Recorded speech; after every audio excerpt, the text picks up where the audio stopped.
muchísimo más amplias, ¿no? Se hablan, por ejemplo, de educación, se habla de salud. ¿Puedes contarnos un poquito más sobre esto?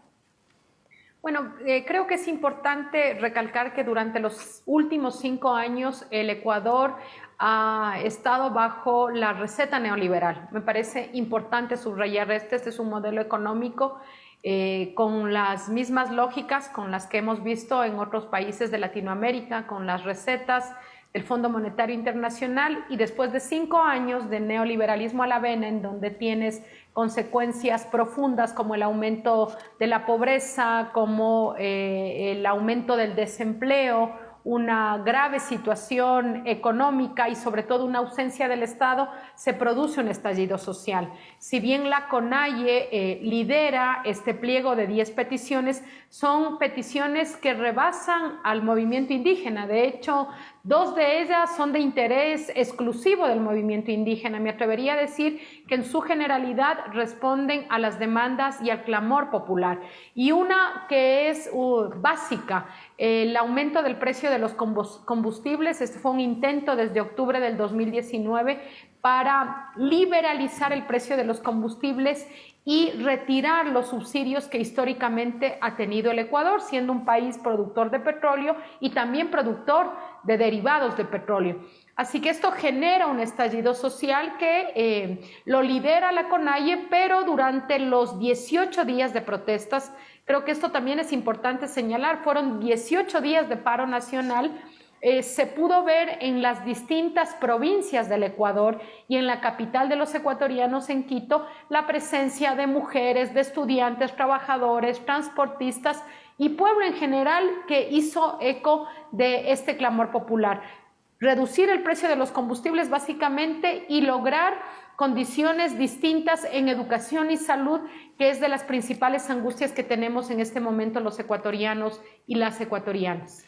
Paola, te voy a hacer 2 preguntas. Una es si esta situación se puede encadenar con la que ya se generó en el 2019, porque las reivindicaciones son muy similares y las reacciones del gobierno también lo han sido en cuanto a la represión y a la forma en que se ha manejado esto. Y precisamente en ese punto la pregunta es cuál ha sido el rol que se le ha asignado Lasso a las fuerzas policiales en este caso, porque también se habla de excesos, como ha ocurrido en otros países, también en Ecuador, en cuanto a la actuación de estas fuerzas.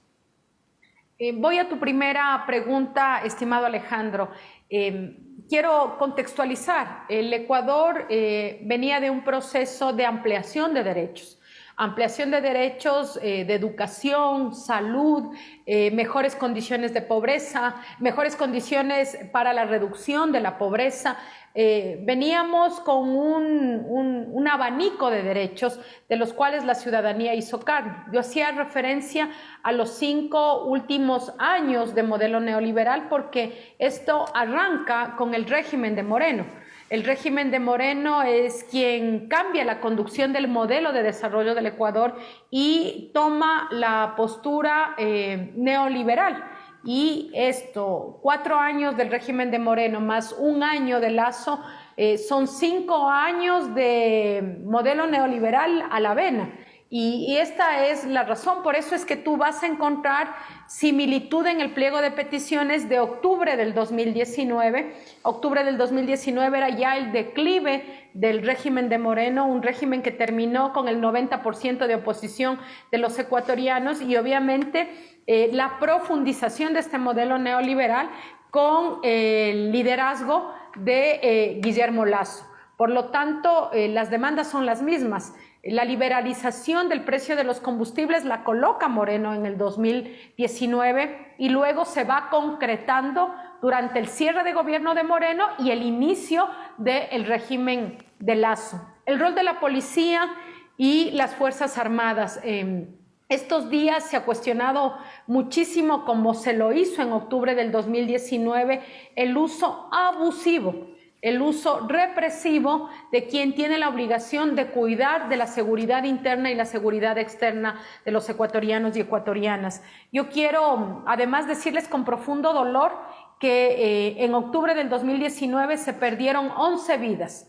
Ahora, en las manifestaciones, en estos 18 días de paralización, se han perdido 7 vidas, 6 vidas de ciudadanos y ciudadanas y además una serie de abusos que se han registrado como violaciones a los derechos humanos. Por lo tanto, es evidente que ha habido un abuso y un uso excesivo de la fuerza. De hecho, el presidente de la República lo dijo en cadena nacional y lo que es más grave, los ministros que tienen a cargo la seguridad hablaron incluso de que ese uso progresivo de la fuerza implicaba disparo de perdigones y es así como se perdieron varias vidas humanas, varios ecuatorianos y ecuatorianas que cayeron en estos días de movilización lastimosamente. Paola, en